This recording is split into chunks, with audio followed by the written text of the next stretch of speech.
राधे राधे मित्रों, अपनो Brajdham YouTube channel पर आपका स्वागत है। श्रीमद् भगवद गीता अध्याय 2 श्लोक 7। कार्पण्य दोषोपहत स्वभावः पृच्छामि त्वाम धर्म सम्मूढ़ चेताः यच्छ्रेयः शान्निश्चितं ब्रूहि तन्मे शिष्यस्तेहं शाधि माम त्वाम प्रपन्नम। भावार्थ, अब मैं अपनी कृपण दुर्बलता के कारण अपना कर्तव्य भूल गया हूं और सारा धैर्य खो चुका हूं। ऐसी अवस्था में मैं आपसे पूछ रहा हूं कि जो मेरे लिए श्रेयस्कर हो उसे निश्चित रूप से बताएं। अब मैं आपका शिष्य हूं और आपका शरणागत हूं, कृपया मुझे उपदेश दें। तात्पर्य, यह प्राकृतिक नियम है कि भौतिक कार्यकलाप की प्रणाली ही हर एक के लिए चिंता का कारण है। पग पग पर उलझन मिलती हैं, अतः प्रमाणिक गुरु के पास जाना आवश्यक है, जो जीवन के उद्देश्य को पूरा करने के लिए समुचित पथ निर्देश दे सके।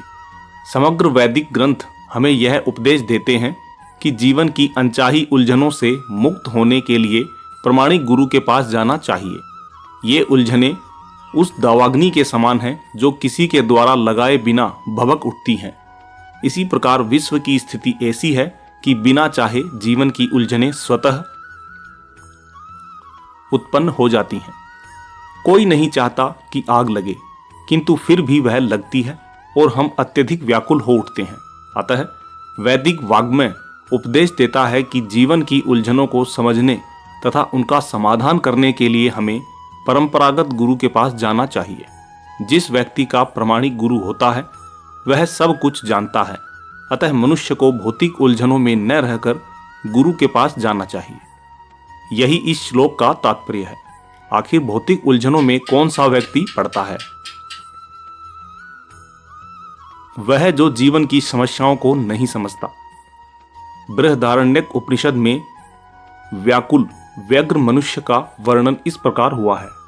यो वा एतदक्षरम गार्ग्य विदित्वा स्माल्लोकात् प्रति स कृपणः। कृपण वह है जो मानव जीवन की समस्याओं को हल नहीं करता और आत्म साक्षात्कार के विज्ञान को समझे बिना कुकर शूकर की भांति इस संसार को त्याग कर चला जाता है। जीव के लिए यह मनुष्य जीवन अत्यंत मूल्यवान निधि है, जिसका उपयोग वह अपने जीवन की समस्याओं को हल करने में कर सकता है। अतः जो इस अवसर का लाभ नहीं उठाता वह कृपण है। ब्राह्मण इसके विपरीत होता है, जो इस शरीर का उपयोग जीवन की समस्त समस्याओं को हल करने में करता है। यह एतदक्षरम गार्गी विदित्वा स्माल्लोकात् प्रति स ब्राह्मण है। देहात्म बुद्धि वश कृपण या कंजूस लोग अपना सारा समय परिवार, समाज, देश आदि के अत्यधिक प्रेम में गंवा देते हैं। मनुष्य प्रायः चर्म रोग के आधार पर अपने पारिवारिक जीवन अर्थात पत्नी, बच्चों तथा परिजनों में आसक्त रहता है। कृपण यह सोचता है कि वह अपने परिवार को मृत्यु से बचा सकता है, अथवा वह यह सोचता है कि उसका परिवार या समाज उसे मृत्यु से बचा सकता है। ऐसी पारिवारिक आसक्ति निम्न पशुओं में भी पाई जाती है, क्योंकि वे भी बच्चों की देखभाल करते हैं। बुद्धिमान होने के कारण अर्जुन समझ गया था कि पारिवारिक सदस्यों के प्रति उसका अनुराग तथा मृत्यु से उनकी रक्षा करने की उसकी इच्छा ही उसकी उलझनों का कारण है। यद्यपि वह समझ रहा था कि युद्ध करने का कर्तव्य उसकी प्रतीक्षा कर रहा था, किंतु कृपण दुर्बलता, कार्पण्य दोष के कारण वह अपना कर्तव्य नहीं निभा पा रहा था। अतः वह परम गुरु भगवान कृष्ण से कोई निश्चित हल निकालने का अनुरोध कर रहा है। वह कृष्ण का शिष्यत्व ग्रहण करता है। वह मित्रतापूर्ण बातें बंद करना चाहता है।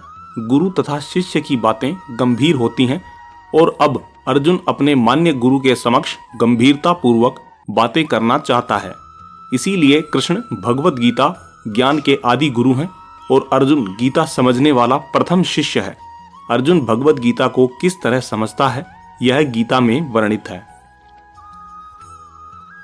तो भी मूर्ख संसारी विद्वान बताते हैं कि किसी को मनुष्य रूप कृष्ण की नहीं बल्कि अजन्मा कृष्ण की शरण ग्रहण करनी चाहिए। कृष्ण के अंतः तथा बाह्य में कोई अंतर नहीं है। इस ज्ञान के बिना जो भगवत गीता को समझने का प्रयास करता है वह सबसे बड़ा मूर्ख है। थैंक्स फॉर वॉचिंग अपनो ब्रजधाम यूट्यूब चैनल।